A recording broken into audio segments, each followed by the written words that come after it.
हमने Coulomb's law की statement बताई थी लास्ट Yes, क्लास में, sir. और आपको स्टेटमेंट याद होगा, और मैंने आपको थोड़ा सा डिराइव भी करके दिखाया था इन scalar form, that if we have two charges Q1 and Q2 placed at a distance R, okay, then the electrostatic interaction between the charges F will be equal to K Q1 Q2 divided by R square. ये मैंने आपको last class में बताया था, याद है? Yes, sir. Here K is electrostatic constant and K is equal to 9 into 10 to the power 9 Newton meter square per coulomb square in free space. In free space. Free space. ठीक है, अब मैंने अगर स्पेसिफाई किया कि ये K की value free space में, इसका मतलब क्लियर है कि K changes you change the medium, यानी कि K डिपेंड्स ऑन मीडियम। अब यहाँ पे मीडियम कौन सी सर? चार्जेस है ना, इन चार्जेस के बीच में मीडियम कौन सा है? ये चार्जेस एयर मीडियम में प्लेस्ड हैं या वाटर मीडियम में प्लेस्ड है या किसी और डिफरेंट मीडियम में प्लेस्ड है? चार्जेस के बीच में कोई और सॉलिड तो नहीं है, कोई डाइलेक्ट्रिक तो नहीं है, तो that is the medium, right? So if K depends Yes, upon sir. medium, so definitely he can say that F depends upon medium. If K depends upon medium, definitely we can say that F depends upon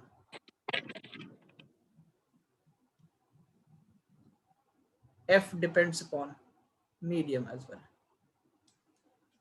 So if K depends upon medium, F depends upon medium. So K की value अगर medium के according change होगी तो F की value भी medium के according change होगी, ठीक है? ओके, लेकिन एक पर्टिकुलर मीडियम के लिए K की वैल्यू फिक्स रहेगी, तो वहां पे भी अगर चार्जेस सेम है तो F की वैल्यू भी फिक्स रहेगी, ठीक, कोई दिक्कत नहीं। दूसरी इंपॉर्टेंट बात यह है कि ये जो इनके बीच में force of interaction, force of Galaxy grand prime plus, आपका नाम क्या है बच्चे? अच्छा, आप हर्षिता हैं, तो आपका नाम कब से गैलेक्सी ग्रैंड प्राइम प्लस हो गया? नो सर, आपका जूम का नाम? हाँ, शायद मैंने नेम से लॉगिन नहीं किया। कोई बात नहीं, मुझे पता नहीं था कि आप हर्षिता हैं, कोई बात नहीं हर्षिता। तो ठीक है, तो कल हमने कूलम्स लॉ पे छोड़ा था, यानी कि लास्ट क्लास में हम लोग कूलम्स लॉ पे खत्म किए थे, फिर वहीं से स्टार्ट कर रहे हैं, ठीक? दूसरी इंपॉर्टेंट बात यह है कि इनके बीच में जो फोर्स ऑफ इंटरैक्शन होगा वो हमेशा इसी लाइन के ऊपर होगा, वेदर इधर होगा या वेदर इधर होगा, इसी लाइन पे होगा। वो डिपेंड करेगा नेचर ऑफ चार्जेस पे। इफ आई से दैट कि Q1 प्लस है और Q2 भी प्लस है, मान लो फॉर एग्जांपल, तो रिपल्शन फोर्स लगेगा, तो this will be the force of repulsion on charge Q2, force on 2 due to 1, and force on 1 due to 2 this one, force on 1 due to 2 this one, and we know that force on 1 due to 2 would be always equal to force on 2 due to 1, but opposite in direction always दोनों पे force opposite direction में लगेंगे, दोनों का magnitude same है, तो we can easily say that F12 vector is equal to F21 vector का magnitude is equal to F, ठीक? जहां तक लास्ट क्लास में छोड़ा था उसके आगे मैं कर रहा हूं, ठीक? इसमें एक और पॉइंट क्या लिखोगे, that this force F always acts along the line joining the center, line joining the center, line joining the center मत लिखो, line joining the charges लिखो, center of the charges लंबा पड़ेगा, line joining the charges, line joining the charges, ठीक? F depends upon medium and F acts always on the line joining the charges, clear है? कोई दिक्कत? एक चीज और यहाँ पे दिख रहा है आपको कि that force and distance is inversely proportional, और रिलेशन कैसा है, F is inversely proportional to the square of the distance between the charges, right. Yes. तो कभी भी किसी भी फॉर्मूले में ऐसा हो कि inversely proportional to the square of the distance हो फोर्स, तो उसको हम लोग इनवर्स स्क्वायर लॉ भी कहते हैं। क्या कहते हैं, इनवर्स स्क्वायर लॉ। आपको याद होगा कि जब न्यूटन्स लॉ ऑफ ग्रेविटेशन पढ़े होंगे तो वहां भी F G is equal to आया था capital G m1 m2 divided by R square. तो इधर भी आपका जो एफ था वो inversely proportional to the square of the distance ही था, तो इसको भी हम लोग इनवर्स स्क्वायर लॉ कहते हैं। तो कूलम्स लॉ भी इनवर्स स्क्वायर लॉ है और न्यूटन्स लॉ ऑफ ग्रेविटेशन भी इनवर्स स्क्वायर लॉ है, ठीक है। Yes. Inverse square No. Law, inverse square law, ठीक। इनका ग्राफ कैसा बनेगा, क्योंकि देखो इनवर्सली प्रोपोर्शनल है और क्वाड्रेटिक रिलेशन है, r की पावर 2 है, तो ग्राफ कुछ यूं होगा, ये f ये r,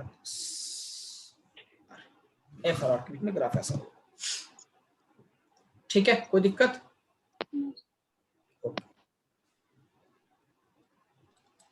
तो एक सवाल ये पूछा कि let us suppose we have two charges Q1 and Q2 and if they are separated by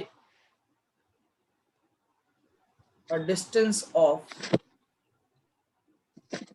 50 centimeter, Q1 is given to be, let us suppose 2 microcoulomb and Q2 is given to be, let us suppose 3 microcoulomb, and this one is 60 centimeter, 60 centimeter, ठीक। You need to calculate, Sir, I can't hear you. sorry, I can't hear you, sir. you cannot hear me, why? मेरा अब mic भी सुनाई- open है, मेरा Yes, mic sir, भी हो- open है। अच्छा, अभी आपका नेटवर्क प्रॉब्लम होगा, Yes, yes. ठीक है। Find the force between them, find the force between them. दो चार्जेस हैं Q1 Q2, एक है 2 माइक्रोकूलम, एक है 3 माइक्रोकूलम, और Yes. दोनों के बीच में जो डिस्टेंस है वो 60 सेंटीमीटर। डिस्टेंस कितना है, 60 centimetre, 60 centimetre. Find the force between them, find the force between them, ठीक है। देखो बेटा, Q1 की वैल्यू कितनी है, 2 माइक्रोकूलम। माइक्रो का मतलब क्या होता है, ये माइक्रोकूलम, माइक्रो का मतलब है 2 into 10 to the power -6 coulomb, वो -3 हाँ। एंड Q2 दिया है 3 माइक्रोकूलम, इसका मतलब है 3 into 10 to the power -6। Micro का मतलब 10 to the power -6 और मिली का मतलब 10 to the power -3, ठीक है। And R is given to be 60 centimetre, तो इसको भी मीटर में कन्वर्ट करना पड़ेगा, तो क्या लिखेंगे, 60 into 10 to the power -2 metre, ठीक। अब हम फॉर्मूला अप्लाई करेंगे। हमें पता होता है कि K की वैल्यू होती है, हमें पता है कि K की वैल्यू होती है 9 into 10 to the power 9 अब आप न्यूटन मीटर स्क्वायर पर कूलम स्क्वायर। यस हर्षिता, क्या दिक्कत है, बोलिए। nothing, sir, nothing. अच्छा, अभी निकालना है आपको फोर्स, तो क्या है बेटा फोर्स का formula, K into Q1 plus Q2 upon Q1 plus Q2 नहीं होता, Q1 into Q2 होता है। F is equal to K into Q1 into Q2 divided by R square। R square. K 9 into 10 to the power 9 और Q1 की value है 2 into 10 to the power -6 और Q2 की value है 3 into 10 to the power -6 divided bye 60 centimetre, तो 60 into 10 to the power -2 का square, ठीक है। 9 into 10 to the power 9 into 2 into 3 into 10 to the power -12 हो जाएगा, ये -6 -12 हो जाएगा, और 60 into 60 स्क्वायर है इसलिए 10 to the power -4। अब देखिए 10 के पावर 9 और 10 के पावर -12 कटेगा, तो 10 के पावर कितना बचेगा, -3 बचेगा, ठीक है। 9 और 12 कटेगा तो -3 बचेगा। 10 के पावर -3 ऊपर, 10 के पावर -4 नीचे है, 10 के पावर -3 कटेगा तो 10 के पावर -1 बचेगा। ये 10 के पावर -1 कटेगा, 60 में से तो ये 0 खत्म हो जाएगा। अब ये 2 से 30 टाइम्स में, 3 से 10 टाइम्स में, 3 से 3 टाइम्स में, 3 से 2 टाइम्स में, अब कुछ बचा ही नहीं, ऊपर है 3 और नीचे है 20, 20. है ना। तो 3/20 Newton is the answer. 3/20 Newton is the answer. समझ आया? ऐसे क्वेश्चंस होंगे इसमें, नोट करिए।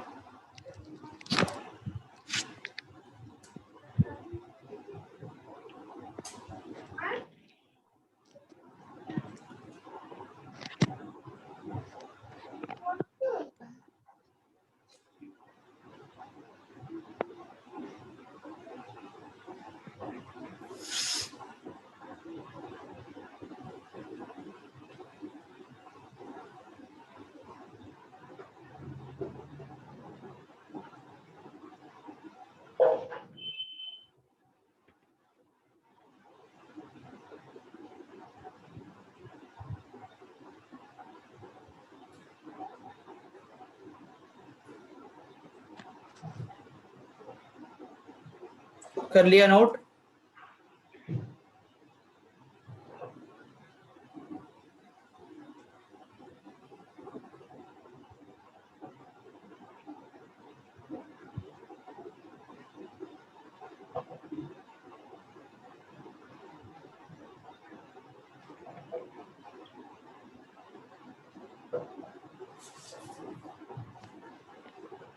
डन? No, sir. अच्छा करो, कोई बात नहीं, करिए करिए आराम से।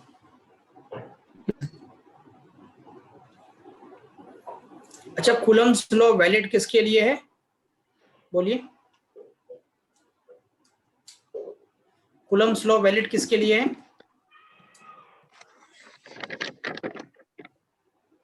बोलिए Harshita, Yes, sir. Coulomb's law Sir. Valid किसके लिए है? Only for point charges. हाँ, only for point charges. Coulomb's Yes. Law valid सिर्फ पॉइंट चार्जेस के लिए। पॉइंट चार्जेस के दो मायने होते हैं, मैंने बताया था। एक Yes, मायना sir. ये Yes, है, sir. हाँ, या तो चार्जेस बहुत इसको छोटे हो चार्ज तो, छोटे हो या फिर दूर पे रखे हो। हाँ, या बहुत दूर सेपरेट। बहुत बढ़िया Yes. हर्षिता, वेरी गुड, पढ़ के आई हो। चलो हो गया। Yes, sir. ठीक है, नेक्स्ट सवाल।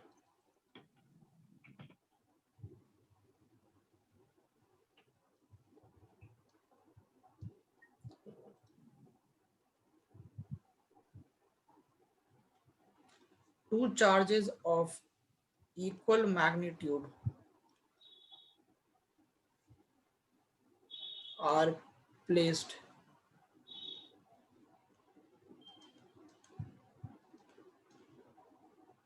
at a distance d apart। दो चार्जेस दोनों के मैग्नीट्यूड इक्वल है, दोनों को d डिस्टेंस अपार्ट रखा है, are placed d distance apart. ठीक, if the charges are doubled, if the charges are doubled and the distance is halved,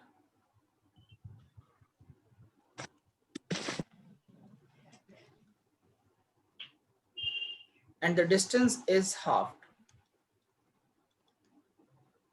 find the ratio of forces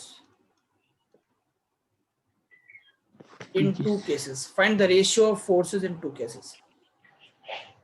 चलो, come on।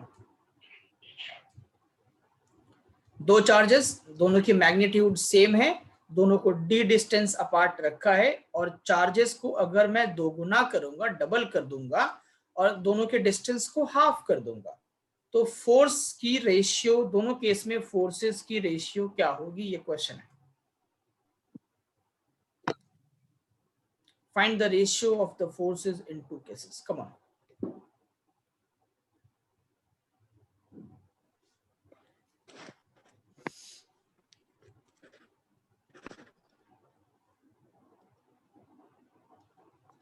Case one क्या है? दो charges है, दोनों के मैग्नीट्यूड सेम है, तो मान लेता हूं मैं पहला भी क्यू है, दूसरा भी क्यू है, और दोनों को d डिस्टेंस अपार्ट रखा है, दोनों को मैंने d डिस्टेंस अपार्ट रखा। तो कितना इलेक्ट्रोस्टैटिक फोर्स होगा? F will be equal to स्टैंसन बोलो K Q into Q divided by D square, right? G2. हाँ, Yes, D sir. स्क्वायर। तो F will be equal to K into Q बोले तो K Q square upon D square. तो ये case 1 D का square. F1 लिख लेता हूं मैं, F1, ये केस 1 का फोर्स निकल के आ गया। अब हम लोग केस 2 का कर सकते हैं।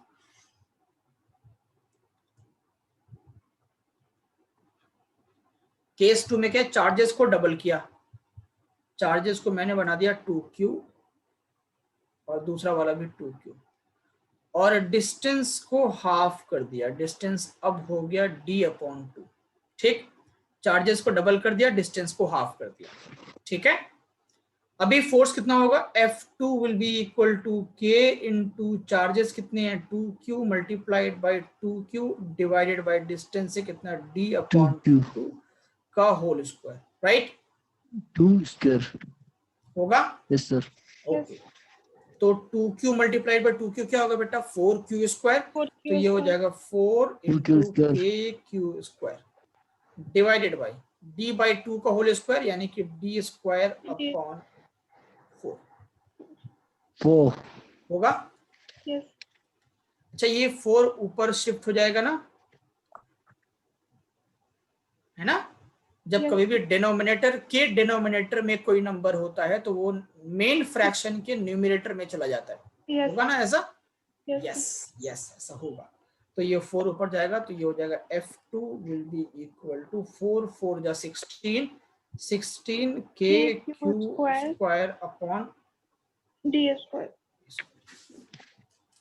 तो F1 है KQ square upon D square और F2 है 16 KQ स्क्वायर D स्क्वायर, यानी कि जो F2 है वो F1 से 16 टाइम्स ग्रेटर है। देखो है Yes, sir. ये जो KQ square upon D Yes, square आपको दिख रहा है, ये तो फोर्स F1 है, यानी कि अब हम फर्दर लिख सकते हैं that F2 is equal to 16 times of F1, यानी कि दोनों का रेशियो बताना है ना, तो F2 एक ऐसा करो F1 upon F2 will be equal to 1/16। अरे बाप, स्टैंसन तुम छींक रहे हो, पता है आजकल छींकना जो है ना वो जुर्म है। आज की तारीख में छींकना और खांसना है, यौन करना, ये सब आज की तारीख में जुर्म है, क्राइम। किसी के बाजू में खड़े हो, तुमने छींक दिया तो फिर तो भाई वो बाजू वाला जो है ना जीते जी मर जाएगा। ऐसे तो है ना आजकल का माहौल, Yes. और बहुत Yes, खराब sir. भी है। तो इसलिए तुम छींक रहे हो, बताओ हम लोगों को तक इन्फेक्शन फैला हुआ, मेरे और हर्षिता तक। Yes, sir. चलो बेटा कोई बात नहीं, जोक्स अपार्ट, ये हो गया, Yes. समझ आ गया? Yes, sir. चलो Yes, sir. आखिरी क्वेश्चन करके हम लोग वेक्टर पे पहुंचेंगे, और इस बार आप लोग करोगे, मैं बिल्कुल नहीं करूंगा। लेट अस सपोज मैं लिखता हूं find the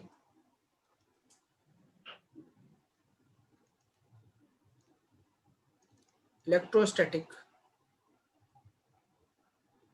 force, find the ratio of electrostatic force and gravitational force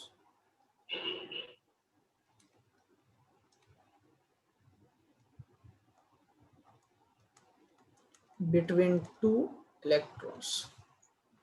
question क्या है? Ratio of electrostatic force and gravitational force between two electrons. दो इलेक्ट्रॉन्स रखें, दोनों पे इलेक्ट्रोस्टैटिक फोर्स भी लगेगा क्योंकि दोनों चार्ज बॉडीज भी हैं, और दोनों पे ग्रेविटेशनल फोर्स भी लगेगा क्योंकि दोनों का थोड़ा बहुत मास भी होता है। तो इलेक्ट्रॉन्स के पास चार्ज भी है और मास भी है, इसलिए इलेक्ट्रॉन्स के बीच में इलेक्ट्रोस्टैटिक फोर्स भी लगेगा और ग्रेविटेशनल फोर्स भी लगेगा, है ना बेटा? Yes. तो देखो अगर एक इलेक्ट्रॉन यहाँ पे है और दूसरा इलेक्ट्रॉन यहाँ भी है, दो इलेक्ट्रॉन्स हैं, and if they are placed at any distance d, if they are placed at any distance d, ठीक है, तो इलेक्ट्रोस्टैटिक फोर्स कितना होगा वो निकालो पहले, और फिर ग्रेविटेशनल फोर्स कितना होगा वो निकालो बाद में। कम ऑन, हमें पता है कि इलेक्ट्रॉन के ऊपर जो चार्ज होती है वो होती है 1 point. Tashi Punchuk, Yes, sir. How are you, कहाँ थे तुम इतने दिनों से? Fine, sir.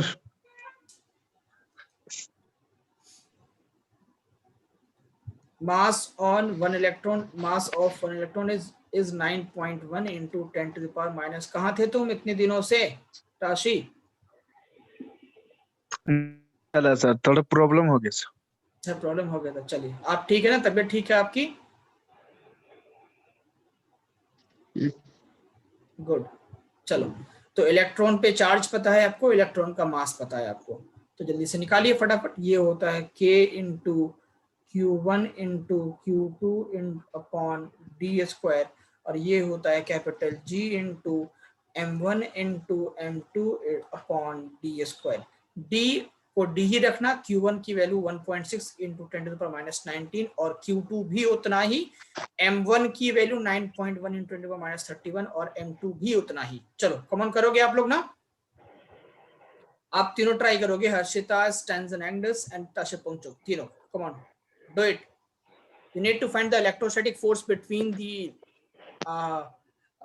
two electrons, and you also need to find the gravitational force between two electrons। और एक्चुअली फाइंड नहीं करना, दोनों का रेशियो फाइंड करना है।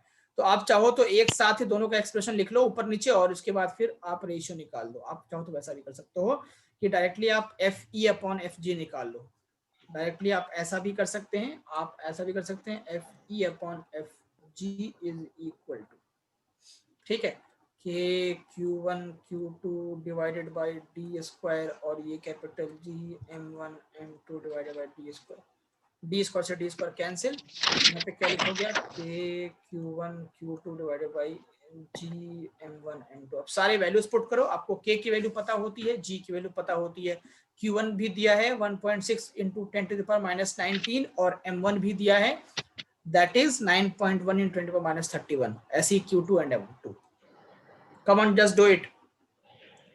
मैं इसलिए दे रहा हूं ताकि कैलकुलेशंस करना आपको आए।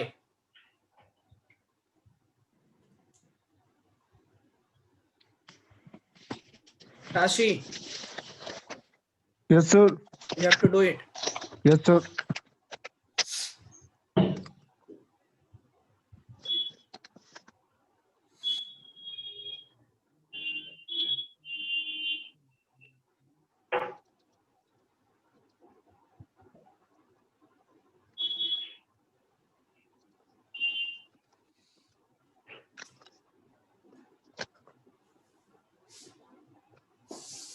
ताशी, असल में ये है ना कि हर्षिता और स्टैंसन ने स्टार्टिंग की क्लासेस नहीं करी थी, और आप आ नहीं रहे थे, इसलिए हमने इनको स्टार्टिंग से शुरू कर दिया पढ़ाना, ठीक है। बट कोई Yes, बात sir. नहीं, आपका रिवीजन हो जाएगा, ठीक है Tashi? Yes, sir. Yes, sir. Okay, good good good. क्योंकि अभी इसके बाद ना हम लोग वेक्टर पढ़ने वाले हैं, इन बच्चों को वेक्टर पढ़ाना है, वेक्टर नहीं पढ़ेंगे तो फिर इनको वेक्टर फॉर्म में प्रॉब्लम होगी, तो इसलिए आप बिल्कुल सब्र रख के आराम से रिवाइज करते रहिए। Yes, sir. Good.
Done.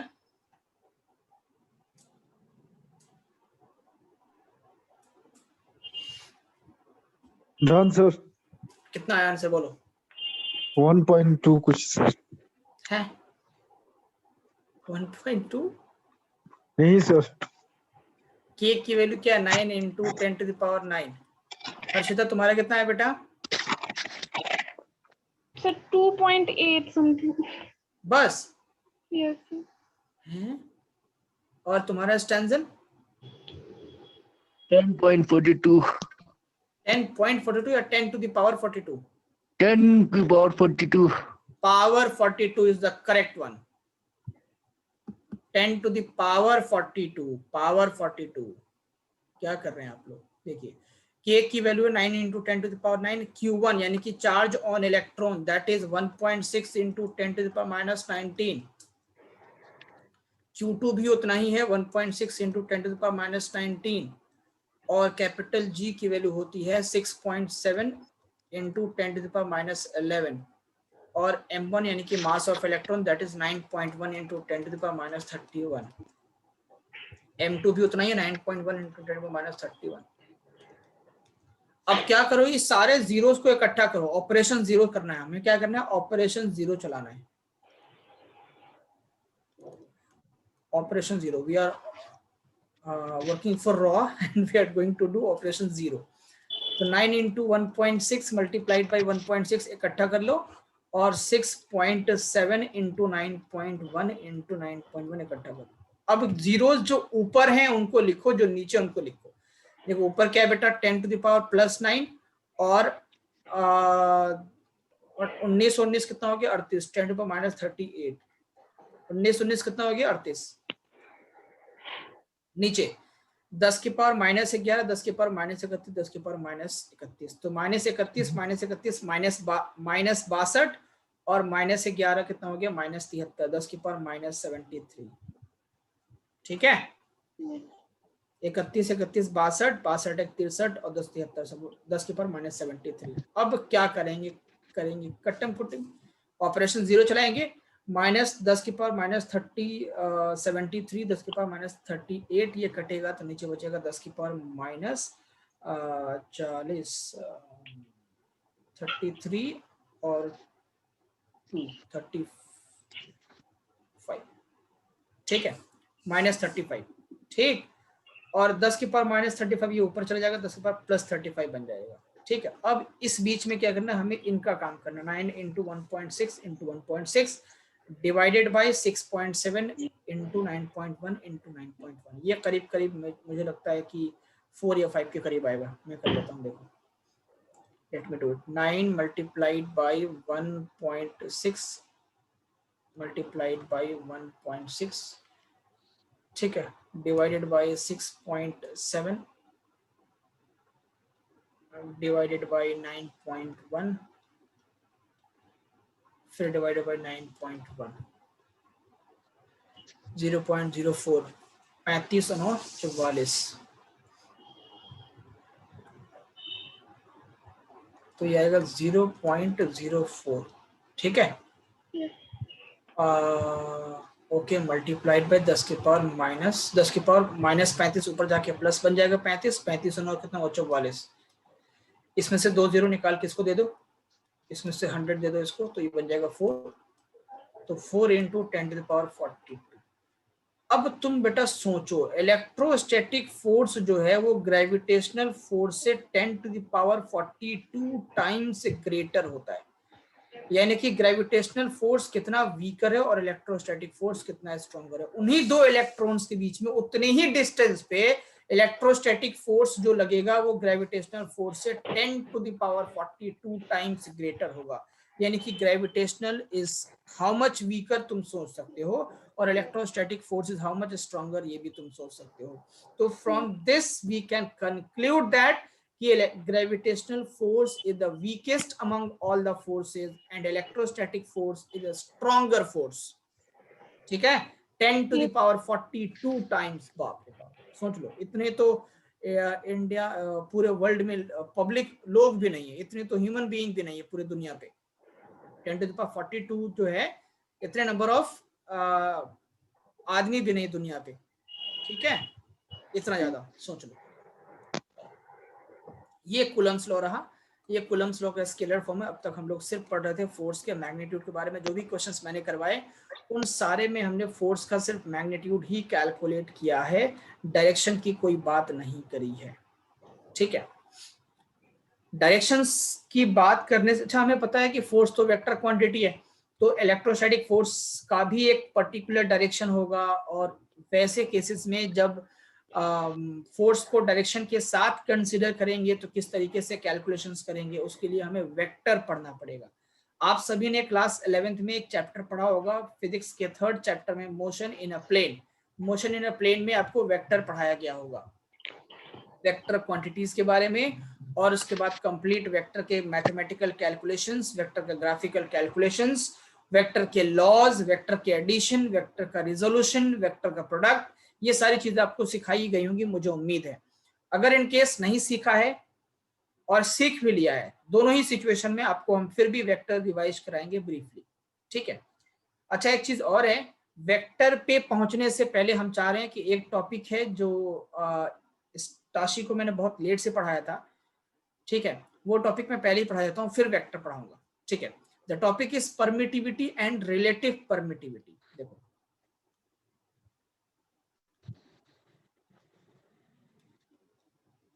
Permittivity and relative permittivity,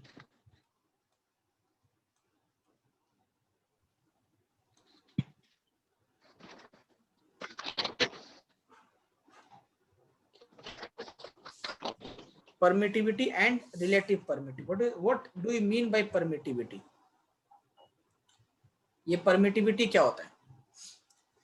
देखो क्या है, मैंने बोला आपको कि that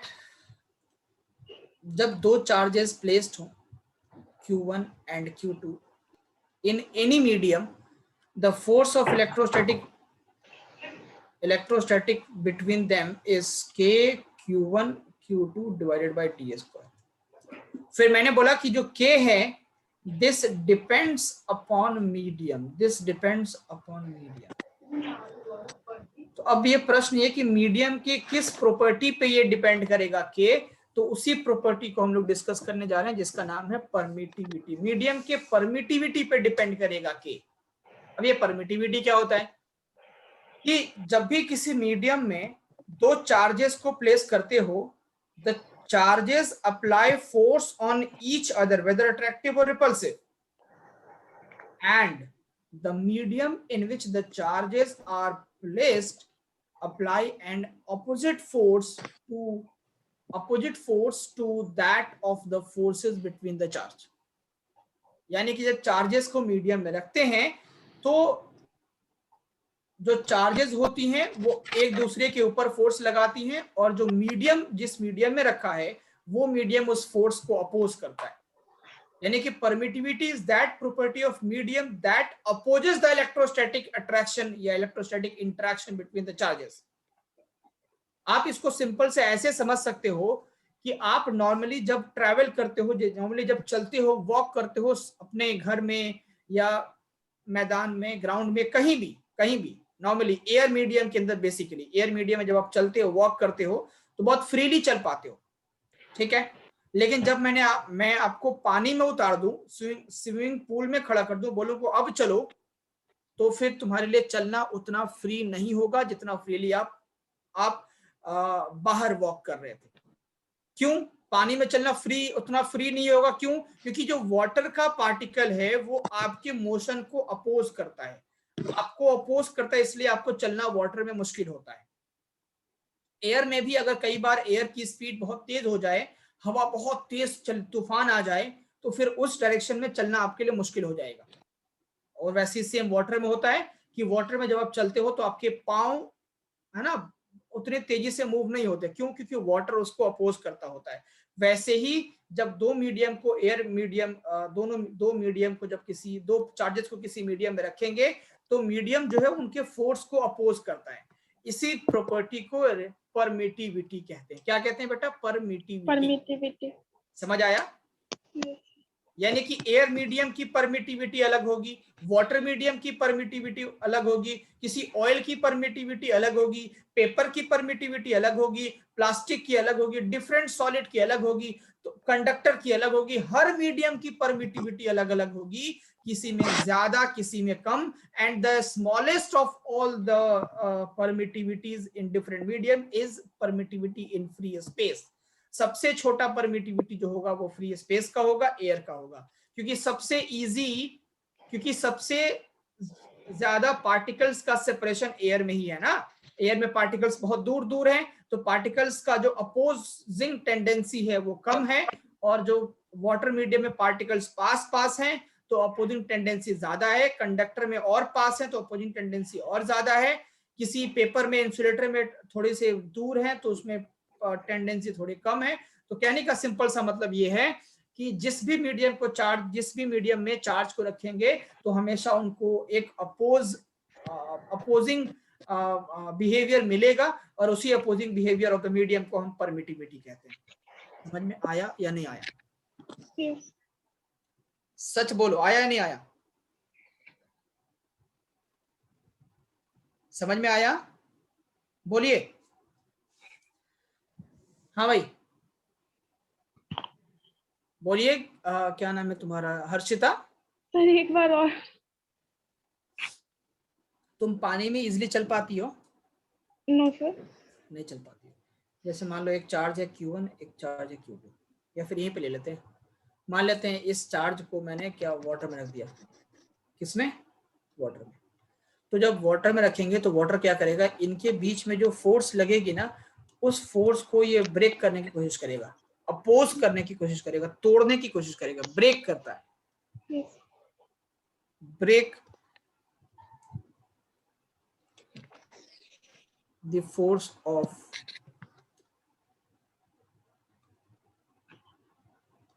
between the charges.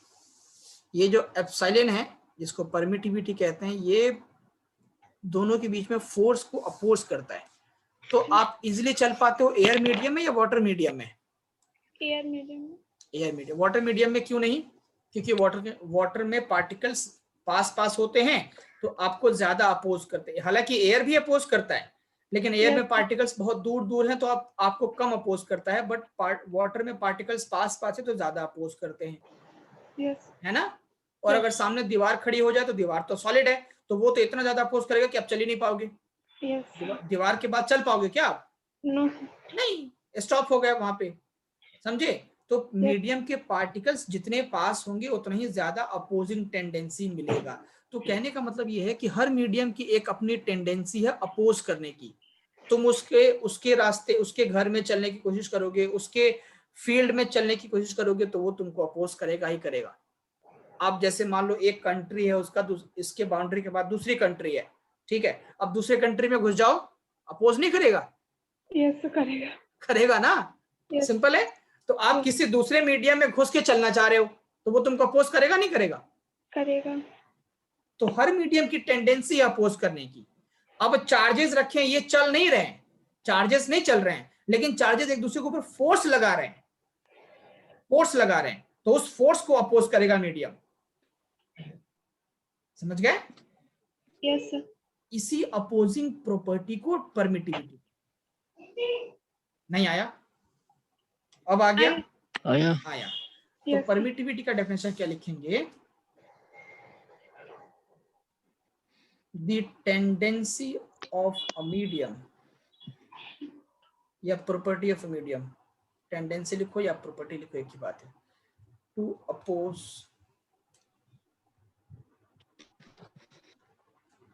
oppose the electrostatic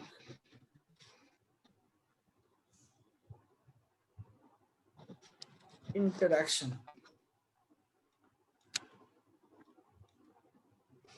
between the charges called as permittivity। नहीं आया समझ? बोलो,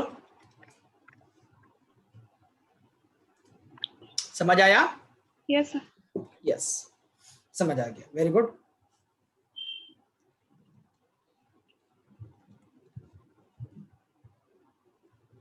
इसको दूसरे शब्दों में ऐसा भी लिखते हैं that it permits its own field, medium अपने खुद के फील्ड को ये परमिशन दे देता है कि जाके उनके फील्ड में बाधा डालो, जाके उनको अपोज करो। It permits its own field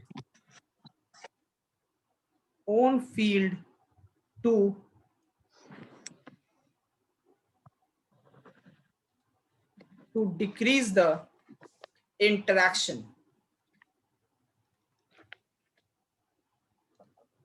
between the charges। यहाँ पे इट बोले तो क्या, इट बोले तो मीडियम अपने फील्ड को परमिशन दे तक तुम जाओ और जाके उसको खत्म कर दो, उसको अपोज करो। जब तुम दूसरे कंट्री के बॉर्डर में घुस जाओगे तो कंट्री जो है, यानी कि जिसने कंट्री ने सेना को रखा हुआ है बॉर्डर पे, बीएसएफ कहते हैं उसको, ठीक है, वो बीएसएफ क्या करेगी, उसको परमिशन है कि जो तुम्हारे बॉर्डर में घुस जाए उसको शूट कर दो, ठीक है। बस वैसे ही है, मीडियम अपने फील्ड को ये परमिशन देता है कि तुम जाओ और जाके उसको अपोज करो। That is called as permittivity, अब देखो हाँ, अब देखो मैंने पढ़ाया आपको F equal to K Q1 Q2 by R square. ये जो K है, this K is equal to 1/4 pi epsilon, और ये जो लिखा मैंने एप्सिलॉन, इसको कहते हैं एप्सिलॉन, APSILON, एप्सिलॉन से प्रोनाउंस करते हैं। And this is the permittivity, इसी को हम लोग परमिटिविटी कहते हैं। अब देखो मैंने बोला कि हर मीडियम की परमिटिविटी, हर मीडियम की टेंडेंसी अलग लेवल की होती है। किसी की अपोजिंग टेंडेंसी कम है, किसी की अपोजिंग टेंडेंसी ज्यादा है। जैसे आप एयर में चल रहे थे, अपोजिंग टेंडेंसी कम है, वाटर में अपोजिंग टेंडेंसी ज्यादा है, सामने वॉल है तो तुम बिल्कुल नहीं चल पाओगे, वो अपोजिंग टेंडेंसी सबसे ज्यादा है। वैसे ही हर मीडियम की अपोजिंग टेंडेंसी अलग होती है, किसी की कम किसी के ज्यादा, तो हर मीडियम की परमिटिविटी अलग होगी, हर मीडियम की एप्सिलॉन की वैल्यू अलग होगी, तो हर मीडियम के K की वैल्यू अलग होगी, तो हर मीडियम में F की वैल्यू अलग होगी, ठीक है। Yes. को परमिटिविटी कहते हैं, ठीक है।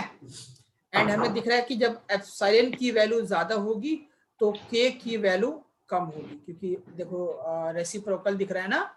और जब एप्सिलॉन की वैल्यू कम होगी तो K की वैल्यू ज्यादा होगी, दूसरे केस इनवर्सली प्रोपोर्शनल। और अगर K की वैल्यू कम होगी तो F की वैल्यू भी कम होगी, और K की वैल्यू ज्यादा तो F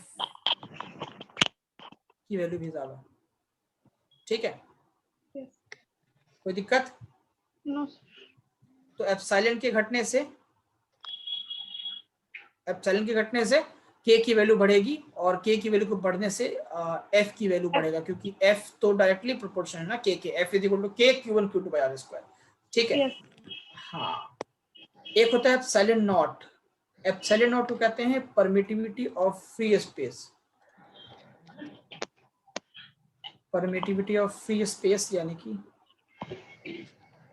एयर या vacuum. And permittivity of free space is equal to होता है 8.85 into 10⁻⁻12 कूलम स्क्वायर पर newton metre square.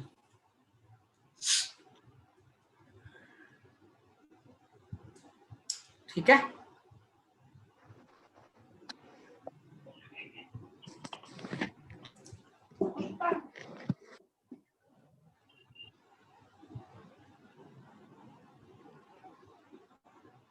okay.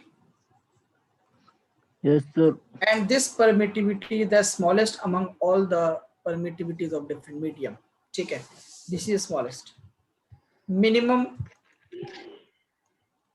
permittivity, किसी भी मीडियम की सबसे छोटी परमिटिविटी जो होती है वो फ्री स्पेस की होती है, दैट इज एप्सिलॉन। Minimum. तो जब परमिटिविटी की वैल्यू कम होगी तो फोर्स की वैल्यू मैक्सिमम होगा डेफिनेटली। जब एप्सिलॉन नॉट मिनिमम है तो F नॉट यानी कि electrostatic force in the free space will be maximum, है ना। तो Yes. दिक्कत तो नहीं है? No. No, okay, sir. हाँ, तो ये भी फ्री स्पेस का, ये भी force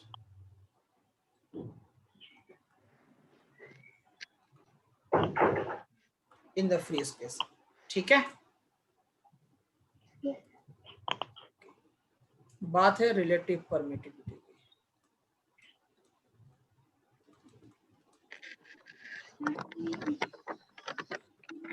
relative permittivity, relative permittivity, what do you mean by relative permittivity?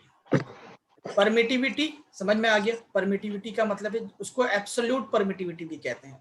Permittivity का मतलब है किसी मीडियम की ऐसी प्रॉपर्टी जो फोर्सेस को अपोज करे, इलेक्ट्रोस्टैटिक फोर्स को अपोज करे, उसी को परमिटिविटी कहते हैं। रिलेटिव परमिटिविटी का मतलब ये है कि किसी एक मीडियम को दूसरे मीडियम से जब कंपेयर कहते हैं परमिटिविटी के फॉर्म में, तो उसी को रिलेटिव परमिटिविटी। जैसे तुम याद करो ना, क्लास 10th में पढ़े होगे refractive index, absolute refractive index और रिलेटिव रिफ्रैक्टिव इंडेक्स, याद है? तो बस वही रिलेटिव होता है। डेंसिटी, रिलेटिव डेंसिटी, जब एक मीडियम की डेंसिटी को दूसरी मीडियम से कंपेयर करते हैं तो रिलेटिव डेंसिटी कहते हैं। तो वैसे ही relative permittivity. And relative permittivity को हम लोग म्यू आर से डिनोट करते हैं, और mu R is equal to होता है permittivity of any medium divided by permittivity of free space. Permittivity ये क्या है? परमिटिविटी ऑफ एनी मीडियम, किसी भी मीडियम की इस मीडियम का रिलेटिव परमिटिविटी निकालना, उस मीडियम की permittivity divided by permittivity of free space. Permittivity of free space, ठीक है। And this means relative permittivity.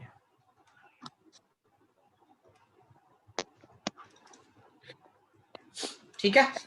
Yes. Okay. जैसे if I say that कि relative permittivity of water is 81, if I say that relative permittivity of water is 81, तो water की खुद की permittivity कितनी होगी? तो क्या लिखेंगे हम? Relative permittivity of water is equal to permittivity of water. तो जिस मीडियम की रिलेटिव परमिटिविटी निकालनी है, उस मीडियम की परमिटिविटी यहाँ, और नीचे में एयर की परमिटिविटी अपॉन एप्सिलॉन नॉट। तो ये क्या होगा? 81, सॉरी, परमिटिविटी ऑफ वाटर, और ये permittivity of relative permittivity was 81 divided by 8 point, या फिर काम करो ना, एप्सिलॉन नॉट। तो epsilon water is equal to 81 times epsilon naught. तो किसी भी मीडियम की रिलेटिव परमिटिविटी जो भी होगी, इसका मतलब ये कि उतना टाइम्स वाटर की उतना टाइम्स एयर की परमिटिविटी से उसकी परमिटिविटी ज्यादा है। जैसे मान लो किसी मीडियम की परमिटिविटी मैं बोलता हूँ 4 है, इसका मतलब क्या है कि एयर की परमिटिविटी से उस मीडियम की परमिटिविटी 4 गुनी है। किसी मीडियम की रिलेटिव परमिटिविटी 10 है, इसका मतलब कि एयर से 10 गुना परमिटिविटी है उस मीडियम का। किसी मीडियम की रिलेटिव परमिटिविटी अगर 50 है, इसका मतलब है कि एयर से 50 गुना परमिटिविटी ग्रेटर है उस मीडियम का। आई बात समझ? Yes. जैसे मैंने लिखा वाटर का 81, इसका मतलब है कि 81 टाइम्स ग्रेटर है permittivity of water to the permittivity of free space. Free space से 81 टाइम्स ग्रेटर है। ठीक है, ओके। Yes. अब मैं फोर्स इन वाटर की बात करूं, कैसे निकालोगे? Force in water is equal to force in water. देखो परमिटिविटी अगर 81 टाइम्स ग्रेटर है, ठीक है, तो फोर्स कैसे निकालोगे बेटा? Force in water will be equal to 1/4 pi epsilon water, ठीक है, into Q1 Q2 divided by R square. जो भी यहाँ पे एप्सिलॉन वाटर की जगह पे क्या पुट कर दोगे? Force in water is equal to 1/4 pi 81 times of epsilon naught, ठीक है, और into Q1 Q2 divided by R square. और यहाँ पे क्या पुट करोगे? ये 81 1/81 बाहर निकाल लो, और ये 1/4 pi epsilon naught into Q1 Q2 divided by R square, यानी कि FW is equal to F naught upon 81। तो क्योंकि उसकी परमिटिविटी 81 टाइम्स ग्रेटर है, तो फोर्स 81 टाइम्स लेसर हो जाएगा। सिंपल। मैंने क्या बोला? जिसकी परमिटिविटी ज्यादा, जिस मीडियम में परमिटिविटी ज्यादा होगी उस मीडियम में फोर्स कम लगेगा, और जिस मीडियम में परमिटिविटी कम होगी उसमें फोर्स ज्यादा लगेगा। सिंपल सी बात यह है। परमिटिविटी ज्यादा होने का मतलब है कि अपोजिंग ज्यादा हो रहा है। ऐसे तुम सब जो क्लास 10th में पढ़ते आए हो कि जिस वायर में रेजिस्टेंस ज्यादा होता है उसमें करंट कम होता है Yes. ना, और जिस वायर में रेजिस्टेंस कम है उसमें करंट ज्यादा होता है। Yes. कुछ वैसा ही कि जिस मीडियम में परमिटिविटी ज्यादा होगी उसमें फोर्स कम लगेगा, और जिस मीडियम में परमिटिविटी कम होगी इसमें फोर्स ज्यादा लगेगा। तो देखो Yes. वाटर की परमिटिविटी 81 टाइम्स ग्रेटर थी, तो वाटर में फोर्स 81 टाइम्स देखो लेसर हो गया, F0 अपॉन 81 हो गया एयर से। ठीक है,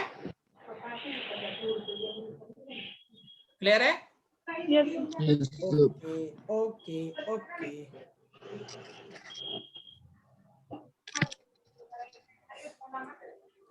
अगर मैं एक सवाल दूं कि अगर किसी relative permittivity of a liquid is 8, relative permittivity of liquid is 8, ठीक है, तो फोर्स इन लिक्विड कितना होगा? अगर रिलेटिव परमिटिविटी उस मीडियम का 8 है तो फोर्स कितना होगा? जैसे मैंने पीछे बनाया ना कि रिलेटिव परमिटिविटी अगर 81 है तो फोर्स होगा F0 अपॉन 81, तो वैसे ही बताओ कि रिलेटिव परमिटिविटी अगर किसी लिक्विड का 8 है तो फोर्स कितना होगा? कम ऑन जल्दी फाइंड आउट करो तो फटाफट।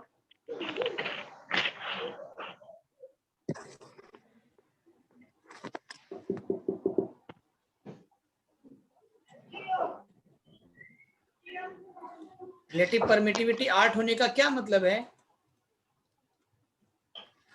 रिलेटिव परमिटिविटी 8 होने का क्या मतलब है? 8 होने का ये मतलब है कि epsilon R is equal to epsilon liquid, क्योंकि लिक्विड की बात कर रहे हैं, डिवाइडेड बाय एप्सिलॉन नॉट, और ये अगर 8 होगा तो epsilon L upon epsilon naught, यानी कि epsilon L is equal to 8 times of epsilon naught.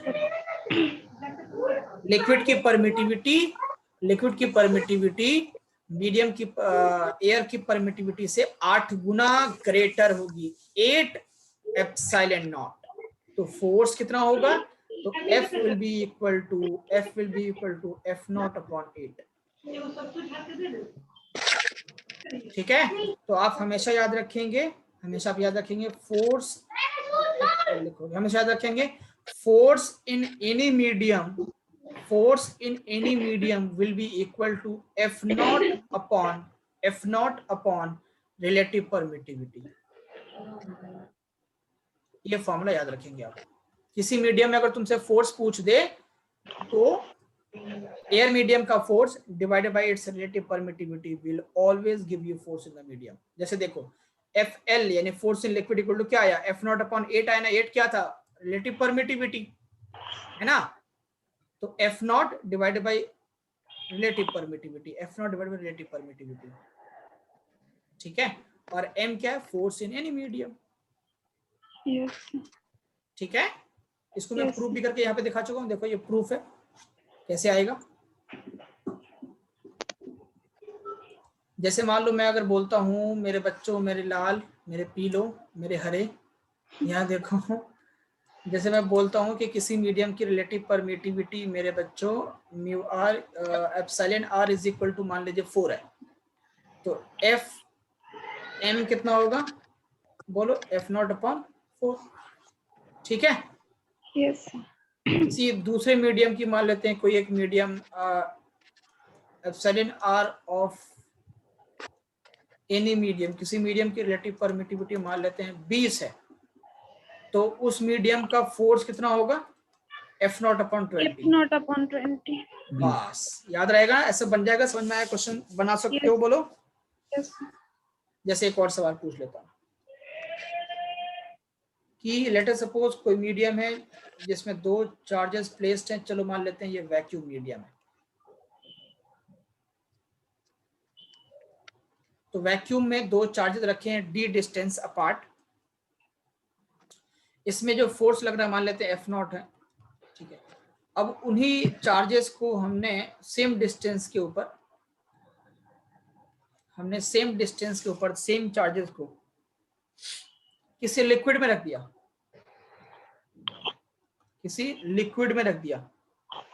ठीक है, कोई दिक्कत?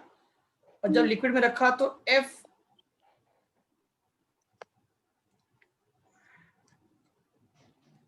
इसके फोर्स को मैं F कहता हूं, इसके फोर्स को F अपॉन 4 कहता हूं। यहाँ पे जो फोर्स लग रहा है वो F अपॉन 4 है, तो क्वेश्चन है कि फाइंड रिलेटिव परमिटिविटी। चलो हर बार मैंने रिलेटिव परमिटिविटी देके फोर्स पूछा, रिलेटिव परमिटिविटी देके फोर्स पूछा हर क्वेश्चन में। इसके पहले जो भी क्वेश्चन हम लोग कर रहे थे, देखो परमिटिविटी दिया फोर्स पूछा, परमिटिविटी दिया फोर्स पूछा। इस बार फोर्स दे रहा हूं, परमिटिविटी पूछ रहा हूं। चलो जल्दी करो, कम ऑन।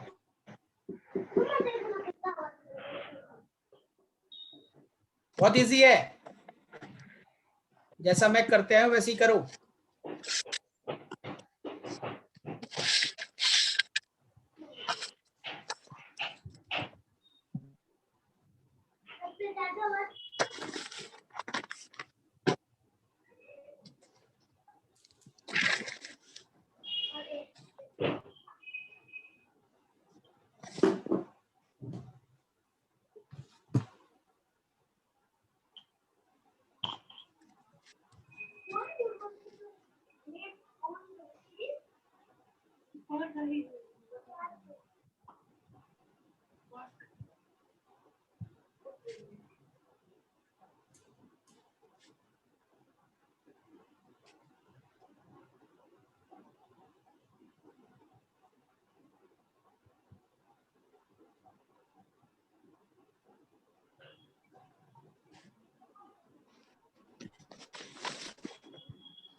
हाँ बेटा, हो गया, डन डन डन डन।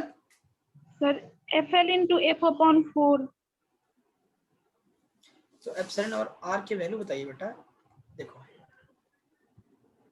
मैंने बोला कि F M is equal to F naught upon epsilon R, बोला ना। Epsilon. Yes sir. तो एफ एम दिया है एफ अपॉन 4, है ना, Yes sir. Yes sir. और एफ नॉट दिया है एफ अपॉन एप्सिलॉन आर।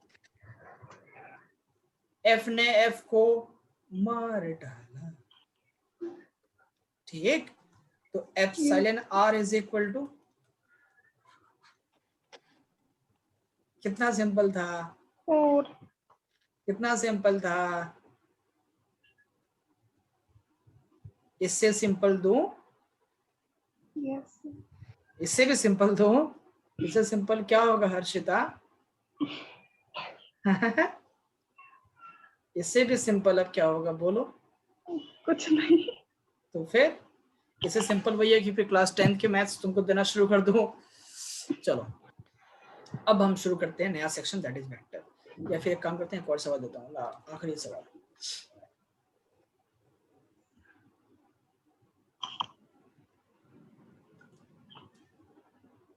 तो एक चीज और देखो, तो अब हमारे पास इलेक्ट्रोस्टैटिक फोर्स का एक्सप्रेशन हो गया। F E is equal to K Q1 Q2 divided by R square था पहले। अब हम लिख सकते हैं F E is equal to 1/4 pi epsilon naught, या एप्सिलॉन लिखो सिर्फ, into Q1 Q2 divided by R square. ये अब हमारे लिए एक्सप्रेशन बन गया। अगर मैं फ्री स्पेस की बात करूंगा, तो फ्री स्पेस में ये एफ नॉट लग जाएगा, एप्सिलॉन नॉट लग जाएगा। Yes, sir. ठीक है, अब हमें ये भी पता है कि एप्सिलॉन, देखो हमने बताया आपको कि mu epsilon R is equal to epsilon M upon epsilon naught. ठीक, तो यहाँ से एप्सिलॉन एम किसी भी मीडियम की परमिटिविटी होती है epsilon naught into epsilon R, यानी कि रिलेटिव परमिटिविटी। तो अगर किसी मीडियम में फोर्स निकालना होगा, फोर्स इन एनी मीडियम, तो in that case F M is equal to हम लिख सकते हैं 1/4 pi epsilon M into Q1 Q2 upon R square, और यहाँ पे F M is equal to 1/4 pi epsilon naught epsilon R into Q1 Q2 by R square. आई बात समझ?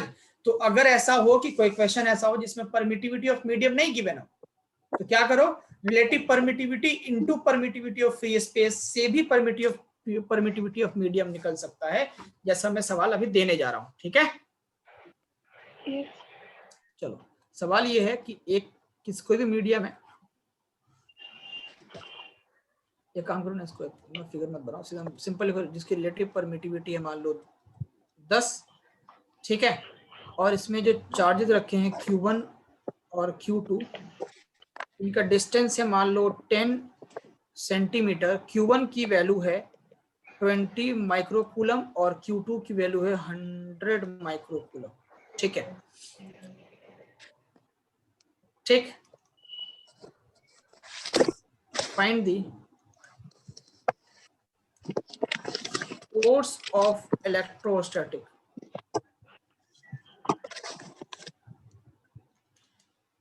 In that medium. कोई भी एक मीडियम है जिसमें हमें नहीं पता परमिटिविटी जिसकी क्या है, बट रिलेटिव परमिटिविटी हमको जरूर पता है। तो इलेक्ट्रोस्टैटिक फोर्स जल्दी से निकालिए बेटा, फटाफट, कम ऑन।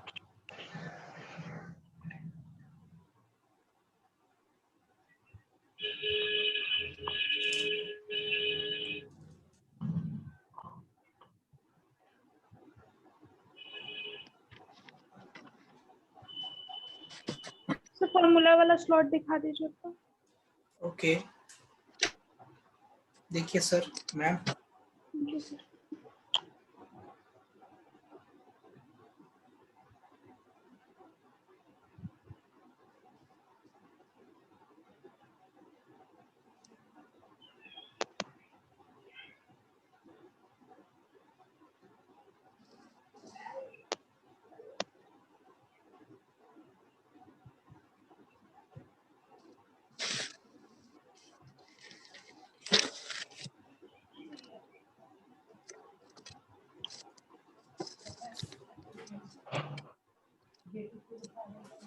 डन।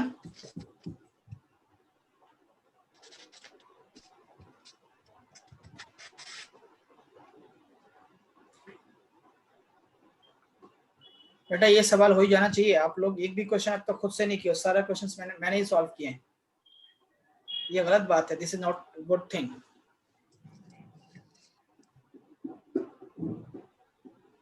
समझ में आ रहा है ना सबको सब कुछ? Tashi, Stanzin and Harshita. Yes. Yes, sir. कुछ भी समझ नहीं आया फौरन पूछने का है ना।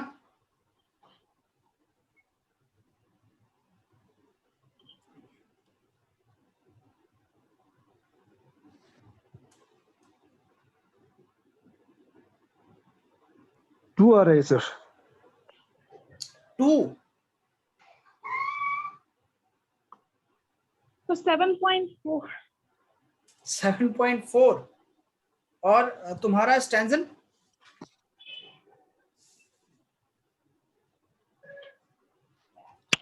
एफ ई या मीडियम में किसी दूसरे मीडियम में तो एफ एम लिख लो इसको। F M is equal to 1/4 pi epsilon M into Q1 Q2 divided by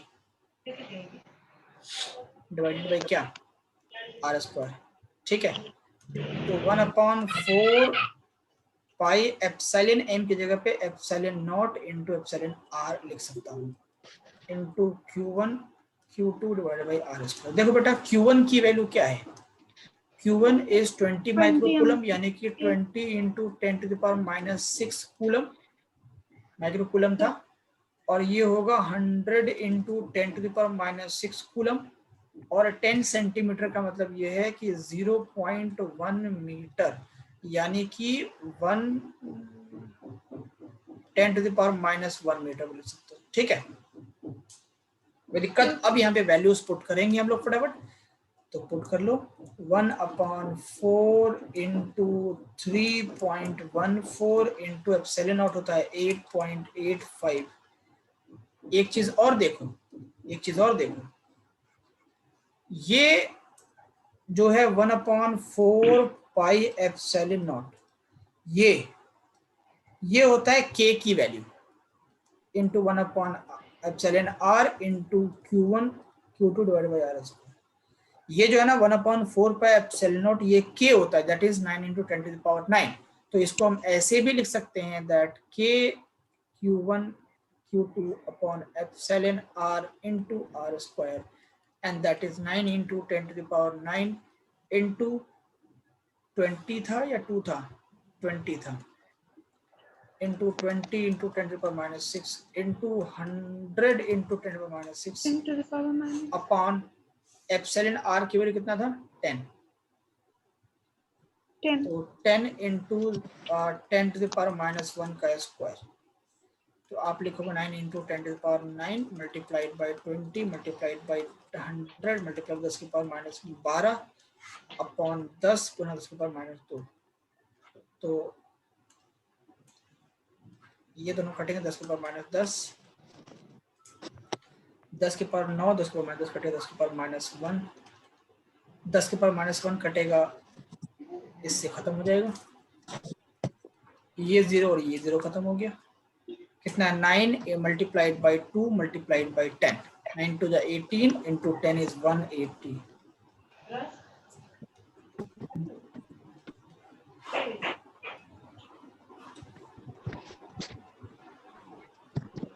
कितना आया आंसर? 180 n. तो फिर 180 आया, Yes, sir. समझ में आया? Yes, sir. तो आप लोग क्यों नहीं कर पा रहे बेटा? आपका भी गलत है हर्षिता, तुम्हारा भी गलत है टाशी, ये बहुत गलत बात है ना।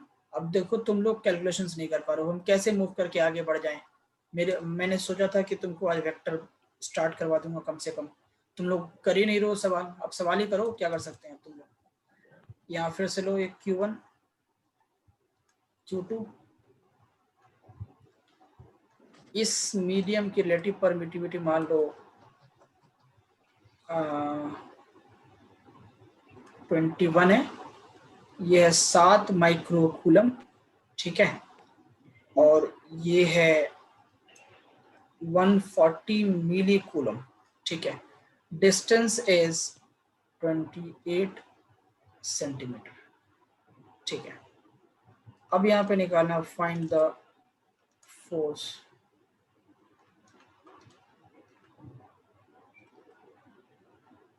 जल्दी जल्दी करो बेटा, कैलकुलेशंस करो, जब भी तो हमें एक थोड़ा कॉन्फिडेंस आए कि चलो ठीक है तुम लोग कर पा रहे हो आगे, फिर हम लोग नए सेक्शन में वेक्टर में पहुंचते हैं।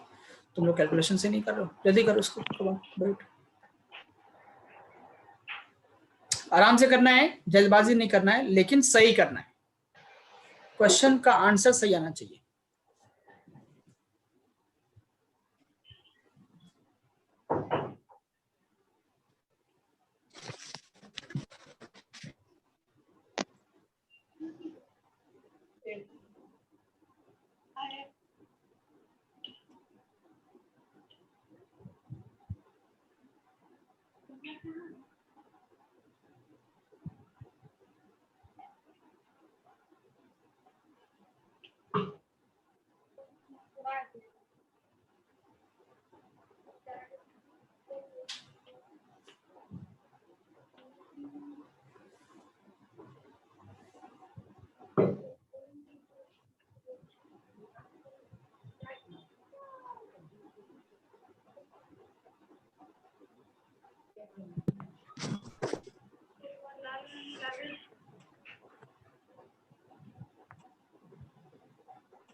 डन हो गया, सॉल्व हो गया। 230 न्यूटन। And तुम्हारा कितना है टाशी? तुम्हारा कितना है टाशी बोलो?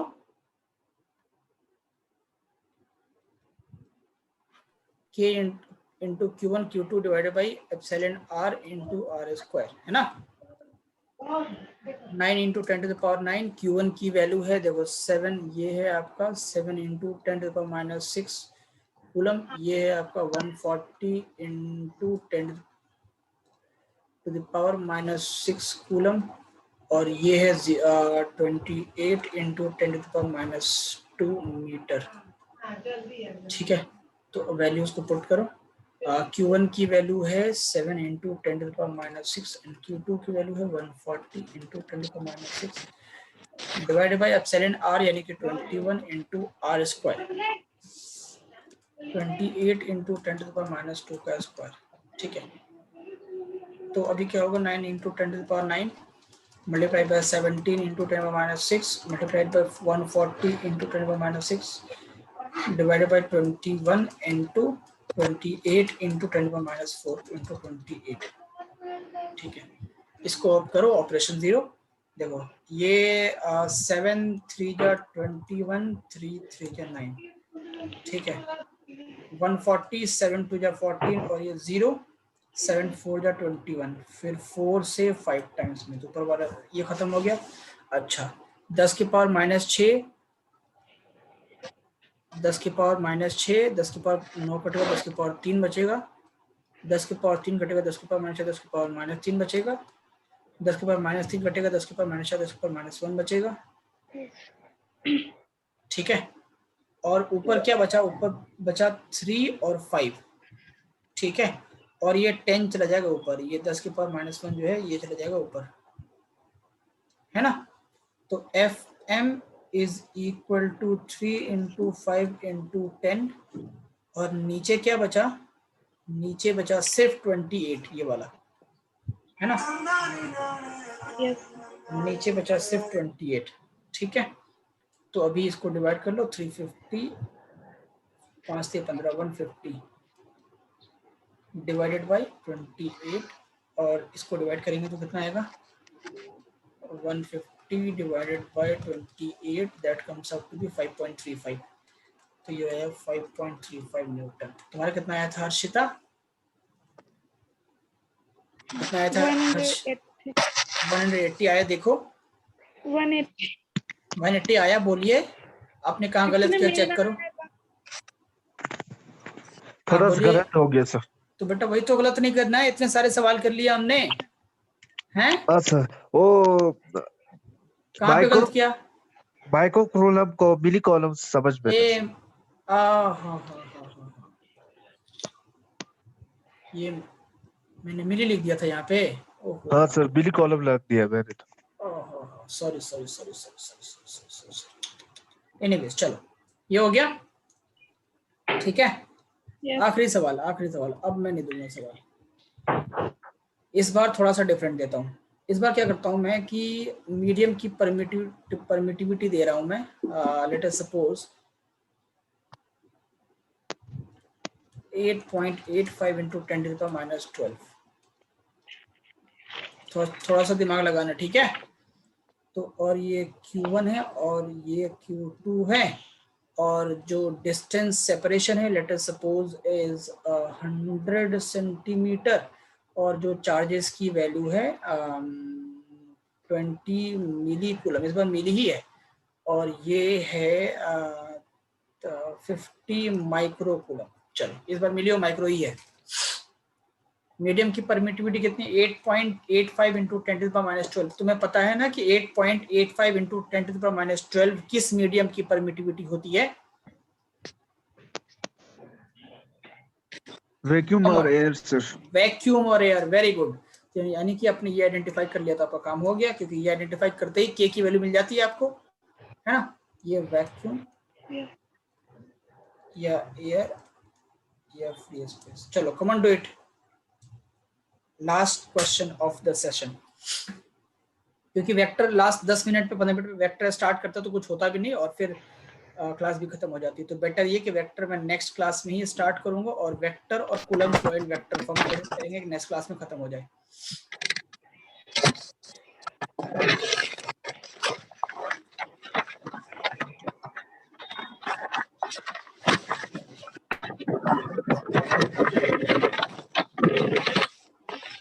माइक ऑफ कर लीजिए, जिस जहां पे नॉइज हो रहा माइक ऑफ कर लीजिए प्लीज।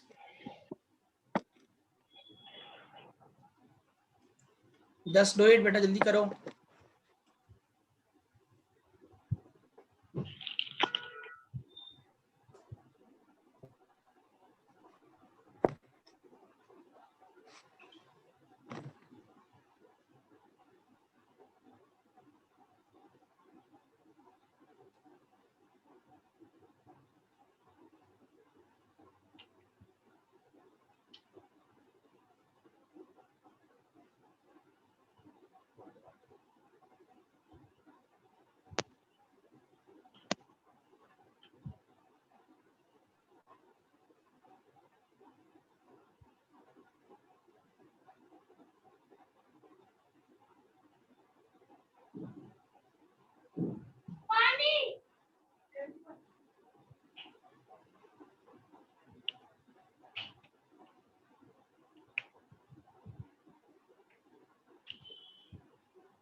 हो गया।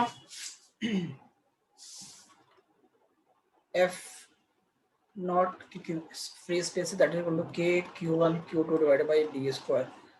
K9 इंटू 10⁻9, Q1 की वैल्यू 20 इंटू 10⁻3, और Q2 की वैल्यू है 50 into 10⁻6 divided by 100 into 10 to the power minus 2 का स्क्वायर, इसको करोगे तो 9 into 10 to the power 9 into 20 into 10 to the power minus 3। अच्छा एक चीज और देखो कि ये -6 -3 -9 और ये 9 ऐसे कट जाएंगे, है ना, है ना। Yes, sir. sir.